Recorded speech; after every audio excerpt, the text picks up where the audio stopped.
Morning ma'am. Start करना है आज एक नया टॉपिक है मैटर। ठीक है, तो पहले हम जानेंगे ये मैटर होता क्या है, स्टेट्स ऑफ मैटर क्या क्या है। तो आज तक आपने पढ़ी है स्टेट्स ऑफ मैटर में सॉलिड, लिक्विड और गैस। ठीक है ना। तो आज हम कुछ नई स्टेट्स ऑफ मैटर जो है फोर्थ और फिफ्थ वो भी थोड़ा डिस्कस करेंगे।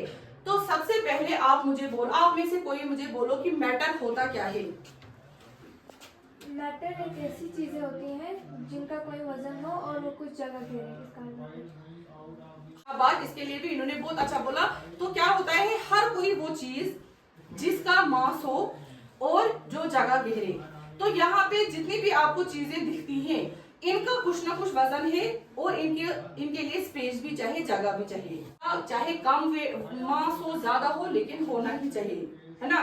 तो इन सब चीजों को हम मैटर कहते हैं। जैसे अगर मैं बोलूंगी कि क्या आयर में मास है और ये स्पेस ऑक्युपाई करता है और क्या ये मैटर है? कैसे आपको पता चला कि आयर भी मैटर है? क्योंकि मैम अगर हम खाली बैलून लेंगे उसका वेट करेंगे, बाद में हम बैलून में आयर भर के उसका वेट करेंगे तो खाली बैलून से ज्यादा उसका वेट हो। शाबाश, इसके लिए तालियां। देखो कितने अच्छे एग्जांपल दिए। हमने कितनी स्टेट्स ऑफ मैटर पढ़ी है? 3 स्टेट्स, सॉलिड, लिक्विड और गैस। तो आज हम थोड़ा पढ़ेंगे फोर्थ और फिफ्थ स्टेट ऑफ मैटर भी। वो क्या क्या है? एक को हम बोलते हैं बीईसी, शॉर्ट फॉर्म है इसकी बीईसी, बोस एस्टाइन कंडेंसेट बोलते हैं। और दूसरा पांचवा जो है वो है प्लाज्मा। ठीक है, इनके बारे में थोड़ा डिस्कस करेंगे ये होता क्या है। तो मुझे सॉलिड्स की कुछ एग्जांपल बोलो। सॉलिड किसको हम बोलते हैं? आपके इधर आसपास कुछ दिखता है सॉलिड? कौन कौन? हाँ शाबाश, डेस्क है या मेरे पास मार्कर है ये। तो सॉलिड और लिक्विड और गैस को पहचानने के लिए कि हमने पढ़ा है कि सॉलिड, लिक्विड, गैस को हम कैसे पहचानेंगे। सॉलिड में जो पार्टिकल्स होते हैं, जिस चीज के ये सॉलिड चीजें बनी है, जैसे आपका ये व्हाइट बोर्ड है, जैसे ये फैन है, जैसे ये डेस्क है, डस्टर है, कुछ भी, इनके पार्टिकल्स क्लोजली पैक्ड हैं, बिल्कुल नजदीक नजदीक हैं। इनके पार्टिकल्स में फोर्स ऑफ अट्रैक्शन बहुत ज्यादा होती है और इसीलिए हम इनको क्या बोलते हैं, ये सॉलिड्स हैं, क्योंकि इनके पार्टिकल्स काफी क्लोज हैं। और इसकी एग्जांपल्स तो आसपास आप देखोगे बहुत सारी ऐसी एग्जांपल्स हैं किसकी? सॉलिड की। तो लिक्विड की बात करें तो लिक्विड आपके पास कुछ एग्जांपल्स बोलो जरा। हाँ, ऑयल है, मिल्क है, वाटर है। और इनकी क्या होती है, जैसे आपने एग्जांपल्स दी वाटर की, इनकी डेफिनिट वॉल्यूम होगी लेकिन फिक्स्ड शेप नहीं होगी, डेफिनिट शेप नहीं होगी। क्योंकि वो शेप किसका लेंगे? आपने अभी पानी लाया, मैंने दी आपको बॉटल की, बॉटल में आप पानी लाओ, उस पानी ने क्या किया, बॉटल की जो शेप थी वही उसने। फिर अगर उसी को मैंने और किसी जार में डाला तो उसने वो वाली शेप इख्तियार की। इसका मतलब इसकी कोई डेफिनिट शेप नहीं होती है। फिर रहा सवाल गैसेस में, और पार्टिकल्स इसमें क्या होते हैं एज कंपेयर टू सॉलिड्स, जो होते हैं वो होते हैं लूजली पैक्ड होते हैं और फोर्स ऑफ अट्रैक्शन भी इनमें होती है कम। फिर रहा सवाल गैसेस का। देखो यहाँ पे मैंने दिखाया है कैसे इनमें जो ये पार्टिकल्स हैं ये बिल्कुल फार अपार्ट हैं, दूर दूर हैं गैसेस में, ठीक है ना। और फोर्स ऑफ अट्रैक्शन बिल्कुल कम है as compare to liquid and solids. ठीक है, तो ये हमारे पास आ गए सॉलिड, लिक्विड और गैस, और कुछ एग्जांपल्स हमने इनके बारे में पढ़ा। इसके बाद अगर हम कुछ गैसेस के बारे में पढ़ेंगे तो गैसेस में क्या होती है, ना कोई फिक्स्ड शेप है ना कोई फिक्स्ड वॉल्यूम है, ठीक है ना। तो अगर हम देखेंगे हम सबके घरों में होता है ये एलपीजी सिलेंडर। तो ये एलपीजी जो है ये किस किस गैस की बनी होती है? इसमें क्या है, पहले एलपीजी की full form liquefied petroleum gas. और किसको लिक्विफाइड पेट्रोलियम गैस किस किस की गैस की बनी होती है? प्रोपेन और ब्यूटेन की। किस किस की? प्रोपेन और ब्यूटेन। ये आप फेयर भी करना, लिखना किस किस चीज की, ताकि आपको ये ना भूले कि किस किस की बनी होती है, प्रोपेन और ब्यूटेन की। और ये प्रोपेन और ब्यूटेन की जो गैसेस होती हैं इनका ना कोई कलर होता है, ये कलरलेस होती है, ना इनकी कोई स्मेल होती है, ये ऑडरलेस भी है।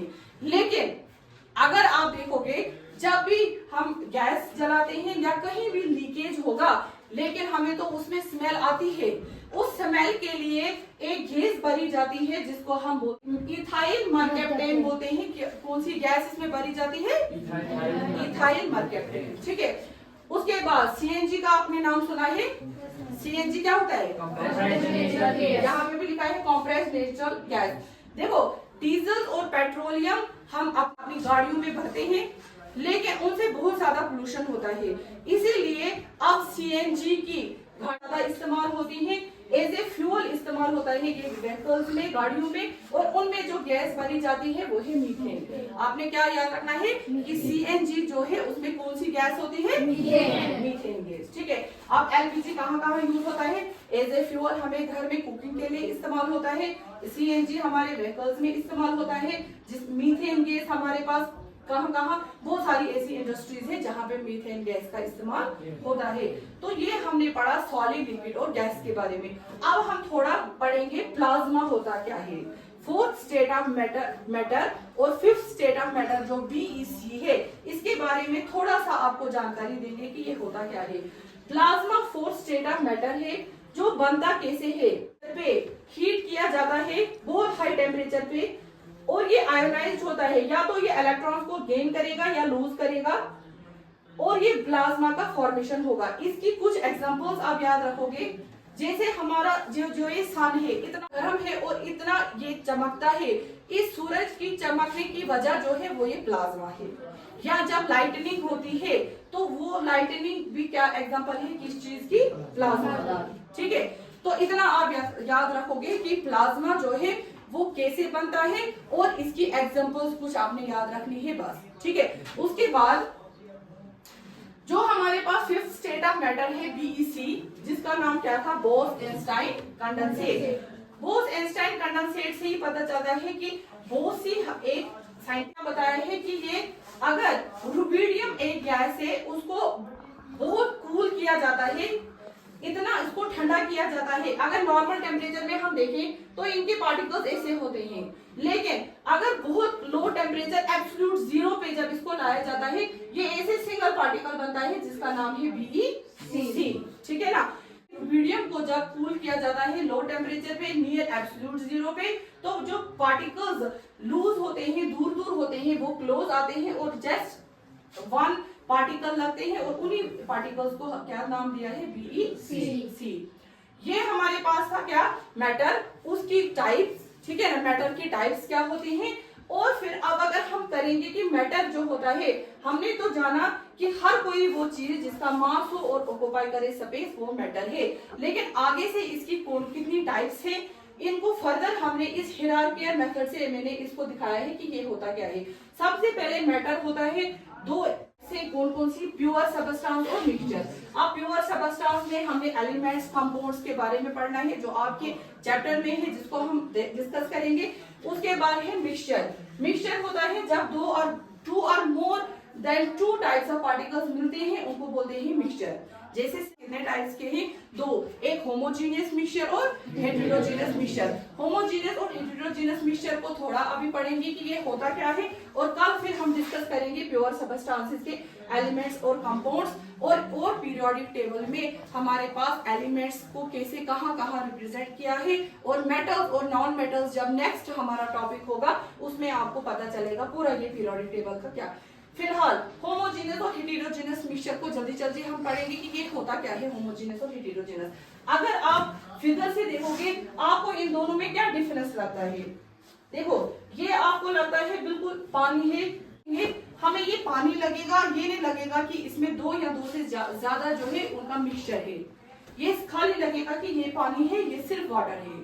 ठीक है, इनमें पार्टिकल्स अलग अलग नहीं दिखेंगे। लेकिन हेटेरोजीनियस मिक्सचर में आपने देखा पानी भी है और इसमें कुछ और पार्टिकल्स हैं जो नीचे बैठे। तो अगर इससे आपको थोड़ा आइडिया लगा होगा कि होमोजीनियस कि इनमें पार्टिकल्स जो है वो एक ही है कि या अलग है। जैसे सॉल्ट का सॉल्यूशन, अगर आप नमक का सॉल्यूशन बनाओगे, पानी लोगे उसमें नमक ऐड करो, या पानी लोगे उसमें आप शुगर ऐड करोगे, आपको देखने से नहीं पता चलेगा कि ये सॉल्ट सॉल्यूशन है या शुगर सॉल्यूशन है। इसको हमने बोला होमोजीनियस, कि हम इसको देखने से हम इसको डिस्टिंग्विश नहीं कर सकेंगे, डिफरेंशिएट नहीं कर सकेंगे। ये सिंपल एग्जांपल है होमोजीनियस की। हेटेरोजीनियस में क्या होता है, आप पानी और ऑयल को क्या मिक्स कर सकोगे? नहीं, आपको दूर से ही पता चलेगा कि ऑयल जो है वो ऊपर है और जो जिसकी वाटर की डेंसिटी ज्यादा है वो नीचे है, ठीक है ना। इसको अलग हम ऑयल भी है और वाटर भी है।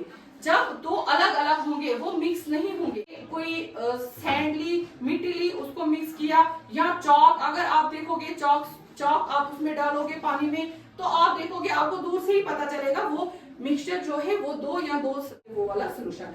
तो इसको हम बोलते हैं हेटेरोजेनस मिक्सचर, और वो डेंसिटी पे डिपेंड करता है कि वो चीज जो है वो कहाँ पे है। उसकी डेंसिटी ज्यादा होगी तो वो बेस पे होगा उस वाटर के, उस सोल्यूशन के, और अगर उसकी डेंसिटी कम है तो वो ऊपर लेयर उसकी बनेगी। तो आज हमने क्या क्या देखा, आज हमने मेटल किया स्टार्ट, ठीक है ना। तो मेटल में हमने क्या, आगे तो हमने फिर कल पढ़े हैं। तो अभी हमने मैटर स्टार्ट किया। मैटर की डेफिनेशन होती क्या है, स्टेट्स ऑफ मैटर क्या होते हैं, सॉलिड, लिक्विड और गैस पढ़ा, बोस इंस्टेंट कंडेंसेट पढ़ा, प्लाज्मा पढ़ा, और कम से कम एलपीजी में और सीएनजी में कौन कौन सी गैस होती है। तो आपको याद रहा, एक में होती है प्रोपेन और ब्यूटेन, एलपीजी में लिक्विफाइड पेट्रोलियम गैस में, और सीएनजी में होती है मीथेन में। और इसके अलावा हमने पढ़ा बोस इंस्टेंट कंडेंसेट कैसे बनता है, ठीक है, और इसकी फॉर्मेशन जो है वो किसने की। हमने मैटर को डिस्टिंग्विश किया दो में, प्योर सबस्टेंस और मिक्सचर में। मिक्सचर आज हमने कंप्लीट किया, होमोजेनियस और हेटेरोजेनियस मिक्सचर। कल हम एलिमेंट्स और कंपाउंड्स के बारे में पढ़ेंगे, ये एलिमेंट्स होते क्या हैं और एलिमेंट्स की बोला था। उसके बाद फिर पीरियोडिक टेबल पे हम इन एलिमेंट्स को कैसे इस पीरियोडिक टेबल पे पढ़ा है।